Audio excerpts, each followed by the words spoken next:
natural philosopher, as scientists were called in Isaac Newton's time, decided that the most reliable faith-based beliefs were those that had the most evidence to supporting them.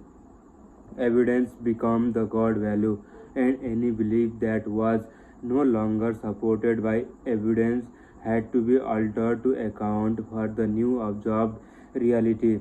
This produced a new religion, science. Science is arguably the most effective religion because it is the first religion that is able to evolve and improve upon itself. It is open to anybody and everybody. It is not moored to a single book or creed. It is not beholden to some ancient land or the people. It is not tethered to a supernatural spirit whose existence cannot be proven or disproven. It is an ongoing, ever-changing body of evidence-based belief on that on that is free to mutate, grow, and shift as the evidence dictates. The scientist revolution changed the world more than anything before or since. It has reshaped the planet, lifted billions out of disease and poverty, and improved every aspect of the life. It is not an exaggeration to suggest that science may be only demonstrably good things humanity has ever done for itself. Thank you, Francis Bacon. Thank you, Isaac Newton. You fucking titans. Science is singularly responsible for all the greatest invention and advance in human history, from medicine and agriculture to education and commerce. But science did something even but science did something else even more spectacular. It introduced to the world the concept of growth. For most of the human history, growth was not a thing. Change occurred so slowly that everyone died in pretty much the same economic condition were born in. The average human from 2000 years ago experienced about the much economic growth in his lifetime as we experience in a 6 month today. People would live their entire lives and nothing changed. No new development, invention, or technologies. People would live and die on the same land, among the same people, using the same tool, and nothing ever got better. In fact, things like plagues and famine and war and dickhead rulers with a large army often made everything worse. It was a slow, grueling, miserable existence, and with no prospect of we end sorry and with no prospect for change or a better life in this lifetime. People drew their hope from spiritual promises of better life in the next lifetime. Spiritual religion flourished and dominated daily life. Everything revolved around the church or the synagogue or the temple or the mosque or whatever. Priests and holy men were the arbiters of social life because they were the arbiter of hope. They were the only ones who could tell you what God wanted, and God was the only one who could promise any salvation for better future. Therefore, these holy men dictated everything that was of value in society. Then science happened and shit got crazy. Microscope and printing presses and internal combustion engine and cotton gins and thermometer and finally some good damn medicine that actually worked. Suddenly life got better. More important, you could see life getting better.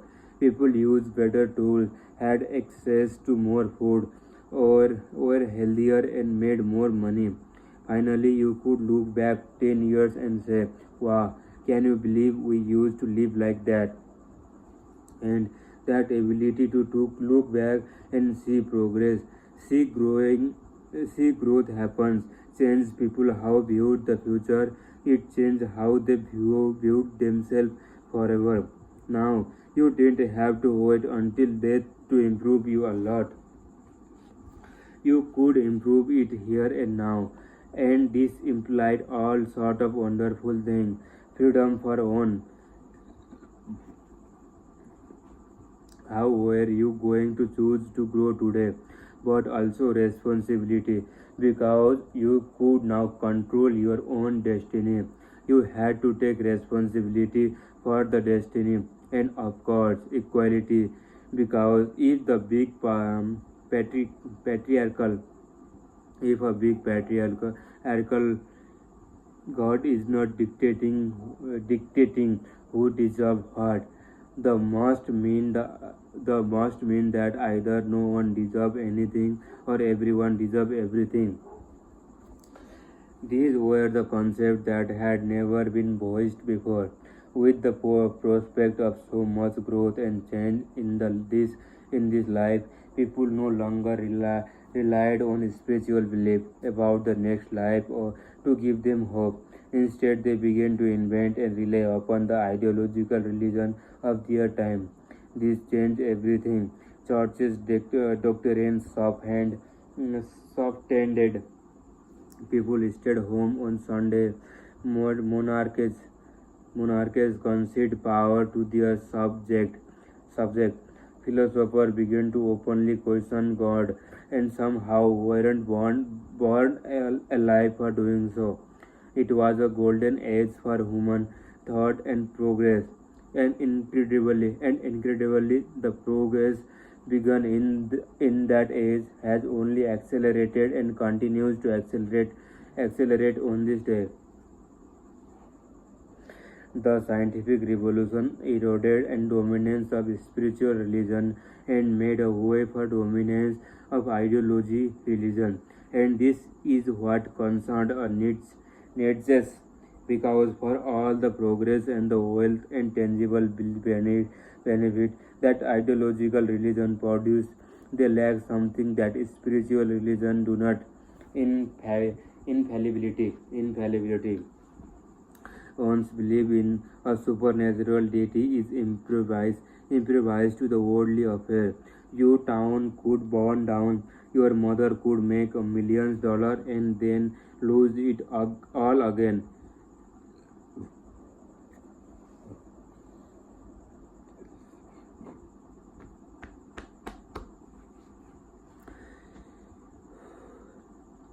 You could watch wars and diseases come and go.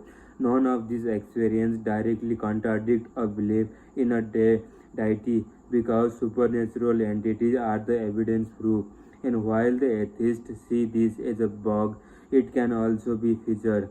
The robustness of spiritual religion means that the seat could hit a proverbial fan, and your psychological stability would remain intact. Hope can be preserved because God is always preserved. Not so with the ideologies. If you spend a decade of your lobby, lobbying for certain governmental reform, and then that reform leads to the death of the 10,000 of people, that's on you. That piece of hope that sustained you for years is shattered.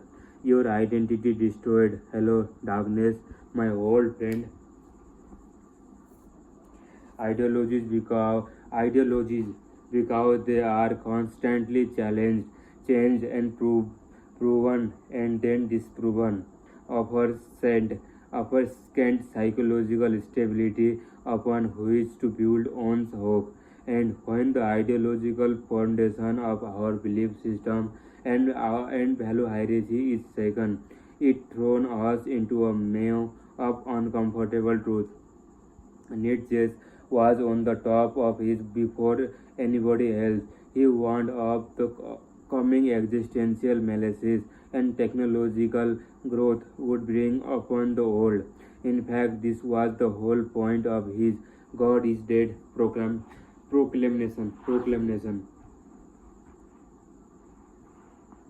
God is dead was not some obnoxious atheist gloating as it is usually interpreted today. No, it was a lament, a warning, a cry for help. Who are we to determine the meaning and significance of our own existence? Who are we to decide that is good and right in the world? How can we bear this burden?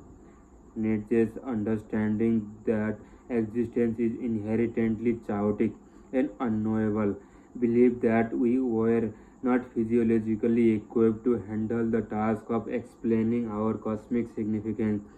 He saw the spate of ideological religion that spewed forth in the in Enlightenment awake at democracy, nationalism, communism, socialism, colonialism, it is as merely postponing the inevitable existential crisis of mankind, and he hated them all. He found democracy to the nationalism stupid, communism appealing, colonialism offensive.